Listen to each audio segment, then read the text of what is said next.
नमस्कार, नवतेज टीवी देख रहे हैं आप और मैं आपके साथ हूं चंदा यादव। बुलेटिन की शुरुआत करेंगे। राजस्थान के सीएम भजनलाल शर्मा ने आज अपनी कैबिनेट के साथ अयोध्या में रामलला के दर्शन किए। राम मंदिर दर्शन के बाद सीएम भजनलाल शर्मा ने कहा कि दर्शन से मैं अभिभूत महसूस कर रहा हूं। सीएम ने कहा कि पहले भी कई बार अयोध्या गए थे, लेकिन रामलला के दर्शन मुझे टेंट में करने पड़े। बता दें, सीएम भजनलाल शर्मा के साथ बीजेपी प्रदेश अध्यक्ष सीपी जोशी, विधानसभा स्पीकर वासुदेव देवनानी समेत 57 विधायक, 8 सांसद, 16 बीजेपी पदाधिकारी मौजूद थे। साथ ही मुख्य सचिव सुधांशु पंत, मुख्यमंत्री के अतिरिक्त मुख्य सचिव शिखर अग्रवाल और सीएमओ के अधिकारी भी अयोध्या पहुंचे।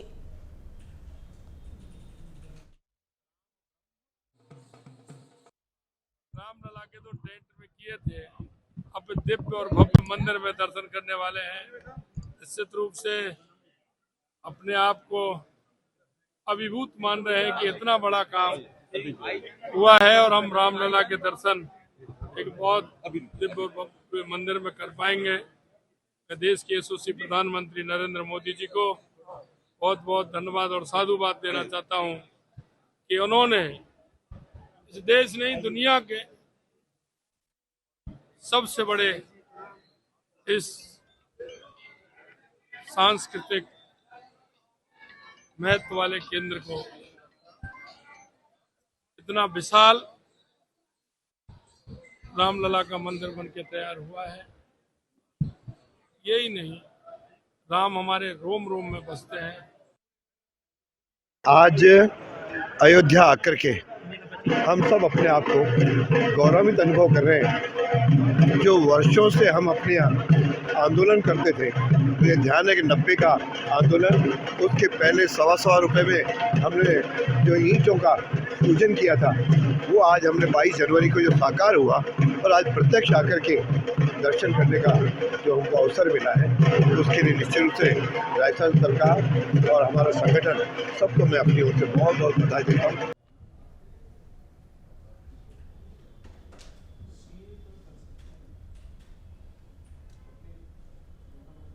लोकसभा चुनाव के मद्देनजर सभी पार्टियां एक्टिव मोड में नजर आ रही हैं। बीजेपी आज शाम 6 बजे सीएसी की बैठक करने वाली है, जिसमें माना जा रहा है कि दूसरी सूची जारी कर दी जाएगी। बता दें, बीजेपी पहली सूची में 195 नामों की घोषणा कर चुकी है, जिसमें पीएम मोदी, राजनाथ सिंह और अमित शाह जैसे बड़े नाम शामिल हैं। वहीं आज जारी सूची से कई नेताओं के नामों के काटे जाने की भी उम्मीद है। उधर कांग्रेस भी चुनावी तैयारियों के बीच आज बैठक करने वाली है, जिसमें दूसरी लिस्ट पर मंथन किया जाएगा। बता दें, कांग्रेस ने पहली सूची में 39 नामों की सूची का ऐलान किया था, जिसमें लगभग 60% SC/ST कैटेगरी के कैंडिडेट को जगह दी गई थी।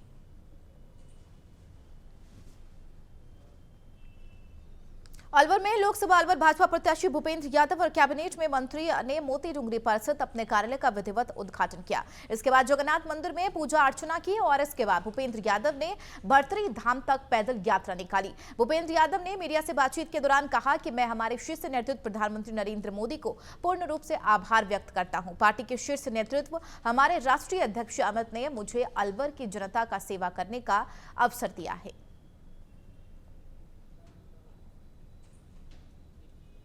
हमारे शीर्ष नेतृत्व प्रधानमंत्री नरेंद्र मोदी जी को पूर्ण आभार व्यक्त करता हूं कि उन्होंने और पार्टी के शीर्ष नेतृत्व हमारे राष्ट्रीय अध्यक्ष जी माननीय अमित भाई ने मुझे अलवर की जनता का सेवा करने का जो अवसर दिया है। और जब से मैं आया हूं, अलवर के सभी हमारे परिवार का आत्मीय स्वागत मुझे मिल रहा है। मैं यहाँ की जिम्मेदारी लेकर पूर्ण सेवा करने का संकल्प लेता हूँ। आज हमारे भारतीय जनता पार्टी के लोकसभा कार्यालय का विधिवत उद्घाटन हुआ है। हमारे पार्टी के वरिष्ठ नेता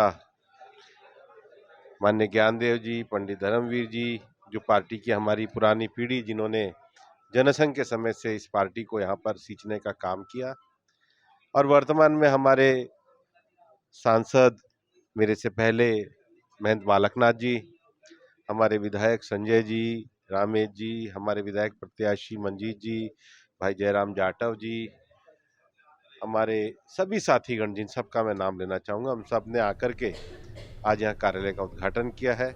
बढ़ेंगे आगे। यूपी के मुजफ्फरनगर में सपा नेता ने बिजनौर में जगह जगह होर्डिंग्स लगाकर अखिलेश यादव के बिजनौर लोकसभा सीट से चुनाव लड़ने की इच्छा जताई है। दरअसल मुजफ्फरनगर जनपद से सपा जिला उपाध्यक्ष शमशेर मलिक ने बिजनौर लोकसभा सीट से कुछ होर्डिंग्स लगाए हैं, जिसमें शमशेर मलिक अखिलेश यादव से बिजनौर लोकसभा सीट से चुनाव लड़ने की अपील कर रही हैं। शमशेर मलिक का मानना है कि अगर अखिलेश यादव बिजनौर लोकसभा सीट से चुनाव लड़ते हैं तो इससे इंडिया गठबंधन को दिल्ली, उत्तराखंड और हरियाणा में मजबूती मिलेगी। देखिए, करोड़ों लोगों के दिलों की धड़कन समाजवादी पार्टी के राष्ट्रीय अध्यक्ष माननीय श्री अखिलेश यादव जी इंडिया गठबंधन का सबसे प्रमुख चेहरा हैं उत्तर प्रदेश में।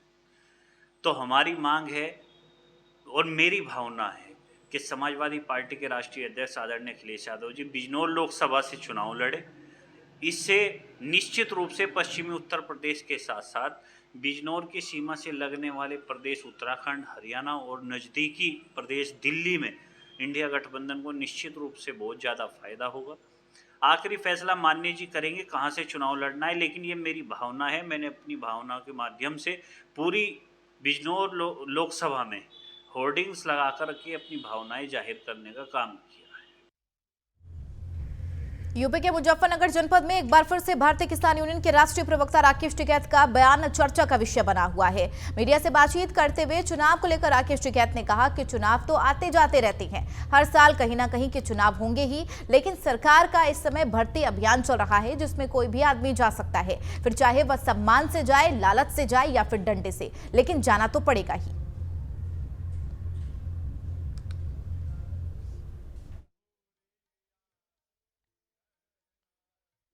आते रहते हैं, ये चुनाव तो रूटीन में है, हर साल कहीं ना कहीं के चुनाव होंगे। प्रधानी से लगा के जिला पंचायत के होंगे, प्रमुखी के होंगे, फिर विधानसभा के होते हैं, फिर लोकसभा के होते हैं, इतने फिर घूम फिर के वहीं आ जाए। तो चुनाव तो हर साल है, ये तो त्यौहार है पॉलिटिकल आदमी का। हाँ हाँ भाई, राजा ने जिस पे निगाह डाल दी कि यहाँ पे आना है, इसको लेकर आओ, तो 3 तरह की पॉलिसी है वहाँ पे।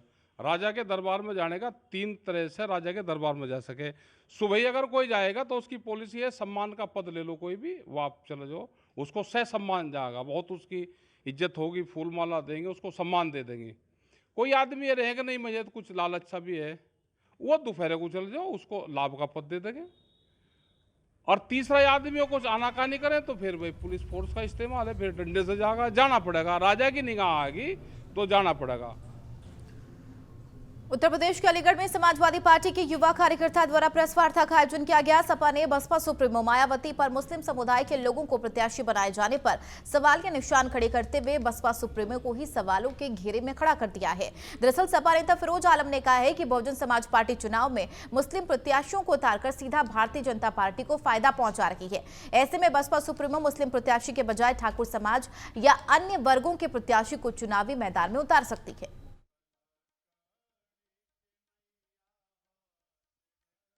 कि बहुजन समाज पार्टी मुस्लिम प्रत्याशी ढूंढ रही है। बहुजन समाज पार्टी जब मुस्लिम प्रत्याशी उतारेगी तो इससे पीडीए परिवार को बहुत बड़ा नुकसान होगा। बहुजन समाज पार्टी इससे भारतीय जनता पार्टी को फायदा पहुंचाने का काम कर रही है। अगर आपको प्रत्याशी उतारनी है तो ठाकुर समाज से उतारिए। ऐसे बहुत से वर्ग हैं जिससे आप उतार सकती हैं। मुस्लिम ही क्यों, मुस्लिम परिवार ही क्यों आप चुन रही हैं हर जगह से? देखिए, जब मुस्लिम प्रत्याशी उतरेगा तो मुस्लिम प्रत्याशी के उतरने के बाद सामने भी हो सकता है पीडीए परिवार से मुस्लिम प्रत्याशी हो, तो मुस्लिम प्रत्याशी दोनों तरफ बढ़ जाएगा। तो इससे तो बढ़ेंगे आगे। खबर भरतपुर से है, जहां सीएम मदनलाल शर्मा के होम डिस्ट्रिक्ट के बयान सीएचसी का हाल बेहाल है। सीएचसी में नेत्र रोग विशेषज्ञ की कमी से लोगों को परेशानियों का सामना करना पड़ रहा। आलम यह है कि सरकार की स्वास्थ्य सेवाएं बिल्कुल ठप नजर आ रही है। मरीजों को नेत्र विशेषज्ञ के अभाव में प्राइवेट हॉस्पिटल का रुख करना पड़ रहा। वहीं सीएचसी प्रभारी जोगेंद्र सिंह ने जानकारी देते हुए बताया कि कुछ दिन पहले नेत्र विशेषज्ञ रोग का ट्रांसफर हो गया था, लेकिन अभी तक उनकी जगह किसी डॉक्टर की व्यवस्था नहीं की गई। नहीं, नेत्र रोग विशेषज्ञ डॉक्टर दीपक सिंघल जी यहाँ से ट्रांसफ़र करके आरबीएम हॉस्पिटल चले गए थे। उसके बाद ये पग दिखता है, लेकिन माननीय डीएम सर ने अभी कैटरेक्ट सर्जरी के लिए एक दिन आरबीएम अस्पताल या कहीं और से टेम्परेरी व्यवस्था यहाँ पे की है। तो फ्राइडे को यहाँ पर कैटरेक्ट सर्जरी के लिए कैंप ऑर्गेनाइज होगा। जैसलमेर शहर के मुख्य मार्ग रेलवे स्टेशन के पास नगर परिषद ने रेलवे स्टेशन के आसपास सड़क मार्ग पर अतिक्रमण के खिलाफ अभियान चलाकर कार्रवाई करते हुए अवैध दुकानों को हटाकर दुकानों को जब्त किया है। अतिक्रमण को लेकर स्थानीय लोगों ने विरोध शुरू करते हुए एक महिला ने आत्मदाह करने की चेतावनी भी दी। वहीं नगर परिषद के अधिकारियों से आपसी बहस भी हुई। नगर परिषद अधिकारी पवन कुमार ने बताया कि दुकानदारों से समझाइश की जा रही है। अतिक्रमण के खिलाफ अभियान आगे भी लगातार जारी रहेगा।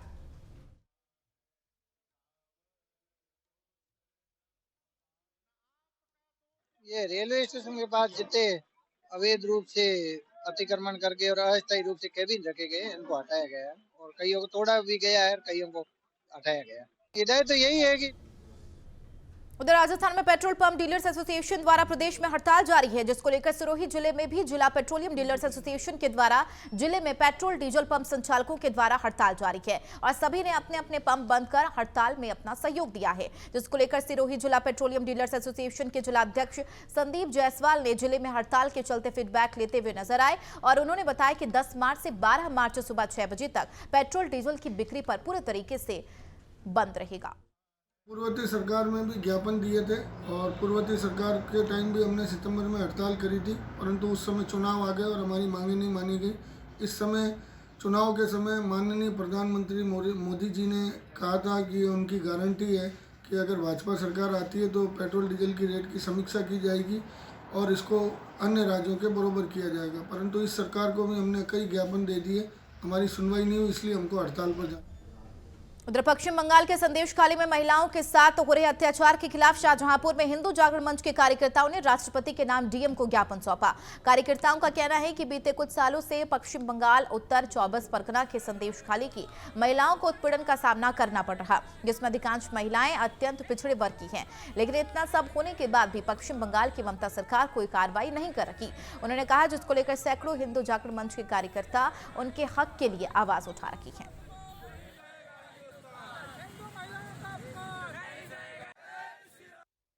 आज हमने ज्ञापन दिया, ये एक राष्ट्रीय समस्या है और बड़ी शर्मनाक घटनाएं जो है पश्चिम बंगाल सरकार अपने गुर्गे शाहजहां शेख के द्वारा संदेशखाली 24 परगना में महिलाओं को जबरदस्ती अपने घर से उठाकर ले जाना और टीएमसी कार्यालय में उनका यौन शोषण करना, उसके बाद उनकी जमीनों पर कब्जा करना, इस तरीके की घटनाओं के विरोध में हिंदू जागरण मंच शाहजहांपुर ने ये ज्ञापन माननीय राष्ट्रपति महोदय जी को सौंपा है। हमारा संगठन जो है पूरे देश में, हिंदू जागरण मंच पूरे देश में फैला हुआ है, इसकी शाखाएं पूरे देश के प्रत्येक शहर में, प्रत्येक कस्बे में। अगर ममता बनर्जी सरकार ने इस पर कोई एक्शन नहीं लिया और केंद्रीय सरकार ने एक्शन नहीं लिया तो हिंदू जागरण मंच जो है जन आंदोलन के रूप में एक बहुत बड़ा जन आंदोलन खड़ा करेगी, जिसमें महिलाओं के खिलाफ हुए अत्याचारों और जमीनें जो कब्जा करी गई उनके खिलाफ एक आंदोलन हम लोग करेंगे।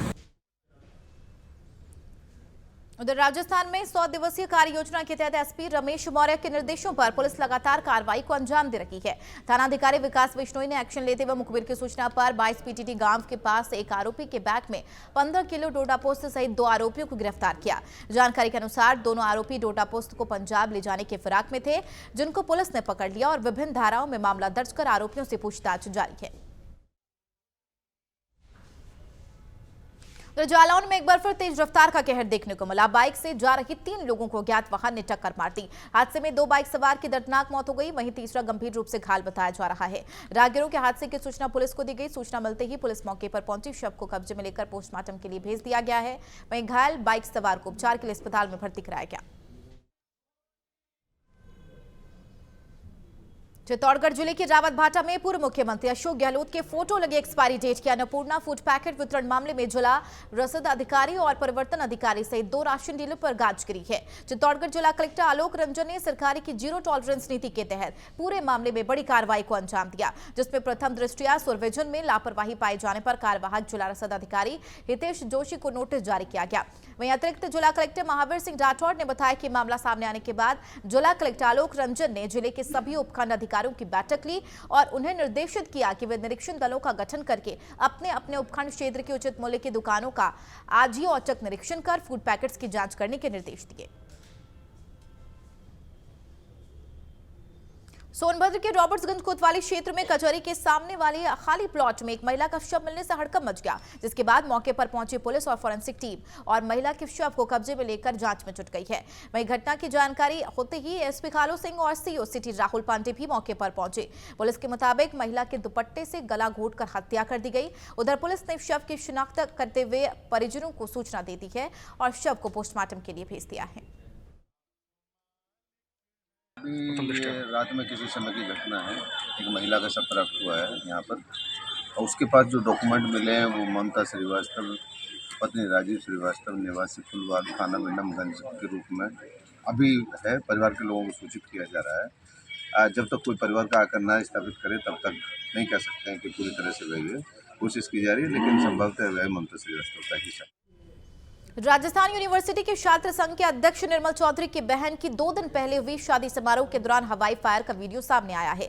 31 सेकंड के इस वीडियो में युवक रिवॉल्वर से 8 राउंड हवाई फायर करता हुआ नजर आ रहा है। युवक सीकर का बताया जा रहा है। वहीं पुलिस ने आरोपी युवक की पहचान कर ली है और उसके खिलाफ आर्म्स एक्ट के तहत मामला दर्ज कर तलाश तेज कर दी है। परसों सोशल मीडिया पे एक वीडियो वायरल हो रहा था और जिस वीडियो में ये मेंशन था कि एक आदमी है जो हवा में 7-8 राउंड फायर कर रहा है एक शादी के फंक्शन में। तो जैसे ही हमारे बेड कांस्टेबल को उस फायरिंग सोशल मीडिया पे वायरल हो रहे फायरिंग वाले वीडियो की जानकारी मिली, उसी टाइम उसने हमें इत्तला कर दिया और उसके बाद ये पता चला कि जो जॉलीवुड रिसोर्ट है वहाँ 7 मार्च को इवनिंग में एक शादी का फंक्शन था और उसमें ये जो शख्स था वो हवा में सेलिब्रेटरी फायर। प्रदेश में आए दिन चोरों के हौसले बुलंद होते दिख रही हैं। वहीं धौलपुर जिले के कोतवाली थाना इलाके में अज्ञात चोरों ने एक सोने मकान को निशाना बनाया। घर के लोग घटना के समय 13वीं में शामिल होने के लिए उत्तर प्रदेश के ताजपुर गांव गए हुए थे और घर लौटने पर चोरी का पता चला। पीड़ित परिवार ने चोरी की सूचना पुलिस को दी, जिसके बाद पुलिस ने मौके पर पहुंचकर मामले की जांच शुरू कर दी है। साथ ही चोरों की तलाश भी तेज कर दी है। सर कल मैं 11 बजे गई थी अपनी दीदी के यहाँ तांतपुर गई थी पिंडी के लिए। दीदी के देवर खत्म हुए थे। फिर मैं घर 5 बजे में आई हूँ अपने घर पे, तो मुझे ताला टूटा मिला है मेन गेट का अंदर से कुंडी लगी थी। फिर मैंने वो कुंडी खोली है तो मैं भीतर आई हूँ तो वो चैनर का भी ताला काटा है। फिर चैनर में अंदर आई हूँ तो जो मेन गेट का भी ताला तोड़ा है उन्होंने। फिर उन्होंने एलवारी चाबी निकाली है, कपड़ों के नीचे से ताला खोला है। फिर मेरे सोफा सेट का भी ताला तोड़ा है उन्होंने। 3 मंगलसूत्र थे, 3 अंगूठी थी, 2 जोड़ी पायजेबी थी, बच्ची की कानों की टोपिस थी, छोटा मोटा सामान था 2-2.5 लाख तक। जयपुर में अखिल भारतीय गौशाला सहयोग परिषद की ओर से राष्ट्र निर्माण में सहयोगी प्रतिभाओं का सम्मान समारोह का आयोजन किया गया, जिसमें विज्ञान भारती के संगठन सचिव डॉक्टर महेंद्र शर्मा, राजस्थान सरकार में महिला एवं बाल विकास विभाग के शासन सचिव डॉक्टर मोहनलाल यादव और police commissioner Biju George Joseph बतौर गेस्ट शामिल हुए। कार्यक्रम का आयोजन सांगानेर के सनराइज ऑर्गेनिक हर्बल पार्क में हुआ, जिसमें नवतेज टीवी के editor in chief Rohit Tiwari ने भी शिरकत की, जहां शासन सचिव डॉक्टर मोहनलाल यादव और police commissioner Biju George Joseph की ओर से उनको सम्मानित भी किया गया। इस कार्यक्रम में देश की कई बड़ी हस्तियों को सम्मानित किया गया।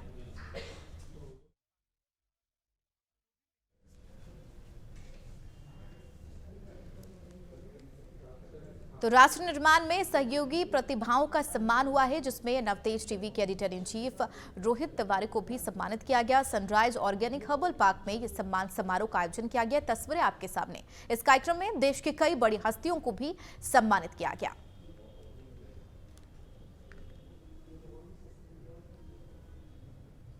तो इस कार्यक्रम में नवतेज टीवी के editor in chief Rohit Tiwari भी मौजूद रहे।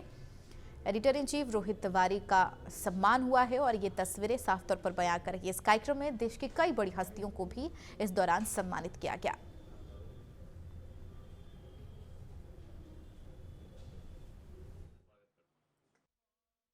आज मुझे गौशाला सहयोग परिषद की तरफ से और अतुल गुप्ता जी की तरफ से जो ये सम्मान मिला है, मैं इसके लिए उनका तहे दिल से आभार प्रकट करना चाहता हूँ। अतुल गुप्ता जी बहुत अच्छा कार्य कर रहे हैं, गौ माता के लिए कार्य करते हैं, लोगों को आगे प्रोत्साहित करने के लिए काम करते हैं। तो आज बहुत सारी विभूतियों को इन्होंने देश की तमाम जानी मानी हस्तियों को सम्मानित किया है। इसी कड़ी में मेरा भी सम्मान होना ये मुझे बहुत ही गौरवान्वित महसूस करा रहा है और मुझे लगता है गौ माता के इनके सहयोग को मैं पत्रकारिता के माध्यम से और भी आगे बढ़ाऊंगा। धन्यवाद। मैं आभारी हूँ अतुल गुप्ता जी का और इस पूरे संस्थान का, गौशाला प्रबंधन का। ये वास्तव में आज की आवश्यकता है। गौ आधारित खेती, गौ के उत्पाद जो हैं, गौ को हम हमारे सनातन में पूजा जाता है। गौ माता का दूध, दही, पंचगव्य सारी चीज़ें काम में आती हैं और ये इनका औषधीय रूप भी है।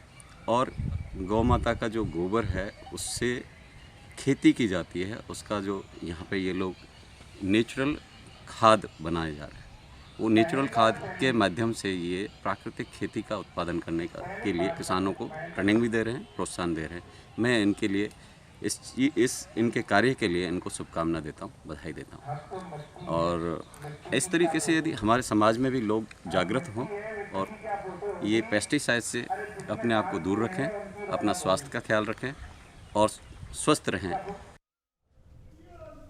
बुलेटिन में फिलहाल मेरे साथ इतना ही। बने रहिए नवतेज टीवी के साथ। नमस्कार।